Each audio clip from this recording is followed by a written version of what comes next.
जगह जगह करके हार गए महाराज, लेकिन कोई जगता। ऐसा लगता है कि सभी लोगों को एक नींद की टेबलेट या नींद की दवाई खिला दी है महाराज, पानी डालने पर भी नहीं जग रहे हैं।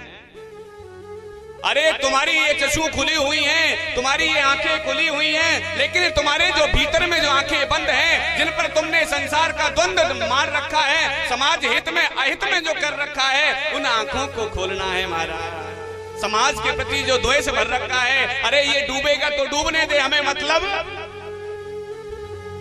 हम इसको बचाने क्यों जाएं? अगर यही भावना अगर निषादों के प्रति निषादों की रही तो धर्म प्रेमियों आज जितना नाम है आगे चलकर उतना भी मिलने वाला। इसीलिए संभल जाओ। वह भी समय था जब किसी निषाद की कहीं झगड़ा भी हो, मैं ये नहीं कहता कि झगड़ा करो, अरे नहीं महाराज, एक वह भी समय था जब कोई झगड़ा होता तो चंबल तक के निषाद एक फोन में इकट्ठे हो जाते, चंबल तक के महाराज। जहां की तुम्हारी फूलन देवी थी महाराज, है एक फोन घुमाया तुरंत चले आए। अरे और ये महाराज भी वहीं से आए हैं, कौन नहीं जानता बहन फूलन देवी को, है दुर्गा स्वरूपा, जिन्होंने अपनी अपनी विचारधारा है धर्म प्रेमियों। और कथा तो सुनने को मिलती है, कथा तो सुनते ही हैं, लेकिन मेरा कहने का मंतव्य ये है कि हर रोज राम कथा होती है, हर रोज कृष्ण कथा होती है, लेकिन कुछ ऐसा आप लोगों को मिले जिससे हमें समझ में आए कि हम क्या हैं।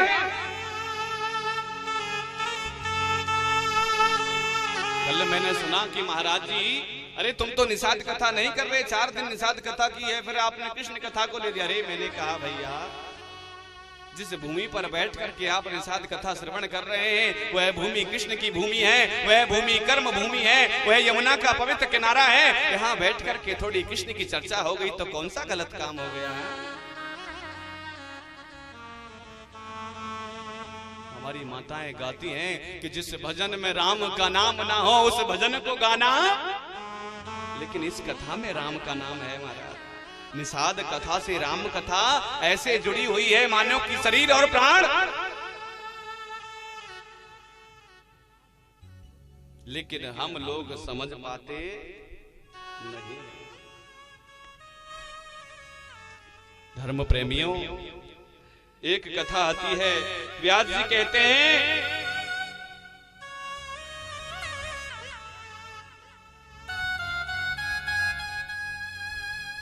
निषद देश के राजा नल निषाद हुए। धर्म कौन नहीं जानता, आला ढोलाओं में गाया जाता है। हरि राम गुर्जरों के ढोले आप बाबा लोग सुनते होंगे महाराज, बहुत सुना होगा, लेकिन आपने कभी जानने की कोशिश की कि ये राजा नल कौन है? यह धर्म प्रेमियों, ये भी कोई निषाद पुत्र है, यह भी कोई नहीं, ये निषाद है, निषद देश का राजा। इसका प्रमाण यदि हमें देखना है तो शिव महापुराण की कथा उठाइए, उसमें इसका वर्णन बड़े विस्तार से दिया हुआ है। धर्म प्रेमी, निषद राजा बहन के 2 पुत्र हुए, पहले भी बताया। बड़े पुत्र हुए निषद, जिसको निषाद कहा गया, और वही निषद देश के राजा नल निषाद हुए। धर्म प्रेमियों, समय के बदलते निषद को निषाद हो गया महाराज, क्योंकि जैसे जैसे समय बदलता है वैसे वैसे शब्दों में उच्चारण का भी फर्क पड़ जाता है। कैसे? अरे पहले जमाने में जल को जल कहते थे, कोई पानी कहते थे, इंग्लिश में अभी तो वाटर कहते हैं। क्यों?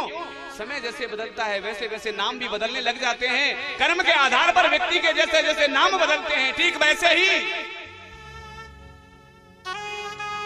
मेरा नाम कन्हैया है, लेकिन अभी मैं यहाँ बैठा हूँ तो मुझे शास्त्री लोग कहते हैं। क्यों? क्योंकि मेरा कर्म शास्त्रियों जैसा है, मेरा कर्म ब्राह्मणों जैसा है, मेरा कर्म पंडितों जैसा है। धर्म प्रेमियों, लेकिन शास्त्र कहता है जन्मना जायते शूद्राः कर्मणा जायते उच्यते। जन्म से तो सभी शूद्र हैं, लेकिन कर्म से व्यक्ति की पहचान होती है। पहले दिन की कथा में मैंने आपको बताया था, निषद देश के राजा नल निषाद हुए महाराज। और निसाजा नल निषाद इतने सुंदर हुए महाराज, अश्विनी कुमार भी इनके सामने फीके पड़ जाते थे, ऐसा वर्णन मिलता है महाराज। इतने सुंदर देवता लोग भी इनके सामने बिल्कुल फीके नजर आते। देवता लोग जब राजा नल के सामने खड़े हो जाते तो मानो ऐसा लगता कि सूर्य के सामने हम लोग दीपक की तुलना कर रहे हो या सूर्य के सामने दीपक दिखा रहे हो महाराज। इतना सुंदर स्वरूप राजा नल निषाद का हम कल्पना भी नहीं कर सकते। इतना ही नहीं, यह राजा नल सहस्त्र विद्याओं में निपुण भी कहा जाता है धर्म प्रेमियों। सहस्त्र बाहु अर्थात सहस्त्र विद्याओं में निपुण। उसी समय विदर्भ देश के एक राजा हुए जिनका नाम था भीम। राजा नल के समान बलशाली थे। धर्म प्रेमियों, पहले एक देश का, जैसे आज के हमारे देश के राजा हैं माननीय प्रधानमंत्री नरेंद्र मोदी जी, लेकिन एक ही देश में अलग अलग राज्य हुआ करते थे। जैसे कि आज आप उत्तर प्रदेश राज्य में बैठे हो, ठीक वैसे ही एक राज्य हुआ करता था जिसे निषद देश कहा गया धर्म प्रेमियों, और उसके ही बराबर में एक विदर्भ देश था। विदर्भ देश अर्थात विदर्भ राज्य, जहां के राजा भीम थे धर्म प्रेमियों। राजा भीम की पुत्री का नाम था दमयंती, और दमयंती इतनी सुंदर थी धर्म प्रेमियों, शास्त्रों में कहा जाता है कि दमयंती लक्ष्मी के समान सुंदर थी, रूप वाली थी। आप कल्पना कर सकते हैं,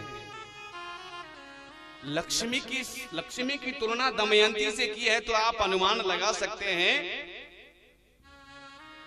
कि निषाद के वंश उस समय कितने सुंदर दिखने वाले। अरे महाराज, काले काले नाटे नाटे लोग ये सब नहीं था, रूप वाले थे धर्म प्रेमियों। और फिर बच्चे का माहौल तय करता है, माता पिता का रहन सहन तय करता है कि बच्चा कैसा होगा। जिस माहौल में माता पिता रहते हैं उसी माहौल में यदि बच्चा पैदा होता है तो आपने देखा होगा बच्चे का जब मुख है देखा जाए एकदम गोरा गोरा अंडे जैसा होता है महाराज। लेकिन वही माता पिता दिन भर खेत में काम करते रहे, जब बच्चे का जन्म होता है तो देखने को मिलता है कि बच्चा काला काला होगा। क्यों? क्योंकि माँ एक ऐसा सांचा है, जब सांचे में ईंट को डाला जाता है और कुछ समय तक भट्टे में रख करके उसे पकाया जाता है, अगर अच्छे से पक गई तो धर्म प्रेमियों अव्वल नंबर की ईंट कहलाती है, और कच्ची सी पक गई तो धर्म प्रेमियों बहुत कच्ची अर्थात पीली ईंट कह जाती है, क्योंकि वो कच्ची रह जाती है धर्म, उसका रेट कम हो जाता है। लेकिन जो ज्यादा पक जाए उसका रेट हाई फाई हो जाता है। ठीक वैसे ही माँ के सांचे में बच्चा जो है पकता है, बनता है। पकने का बनने का अर्थ ये नहीं है कि 9 महीने पेट में रखना है, ना महाराज ना। पकने का अर्थ है माँ के पेट में जब गर्भ ठहर जाए 7वें महीने से लेकर के 9वें महीने तक माता को चाहिए कि अपने पुत्र को अच्छा बनाने के लिए अच्छे आचरण करे धर्म प्रेमी, अच्छे आचरण करे, अच्छे बोल बोले, अच्छी संगत करे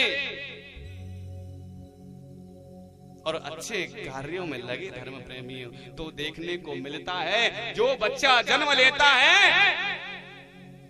बड़ा समझदार और सुशील होता है।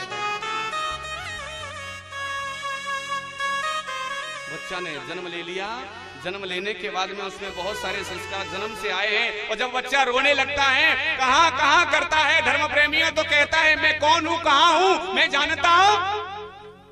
तब माँ बाप उसको सिखाते हैं कि ये तेरा बाबा है और ये तेरी माँ है और ये तेरे सगे संबंधी हैं धर्म प्रेमियों। बच्चा जब जन्म लेता है तो मान लो कोरे कागज की जैसे होता है, उस पर हमें क्या लिखना है ये माता पिता के ऊपर निर्भर करता है। तो जब भी आपके घर में कोई बच्चा जन्म लेना तो केवल आप एक चीज उसके जीवन में लिखना, क्या क्या लिखोगे?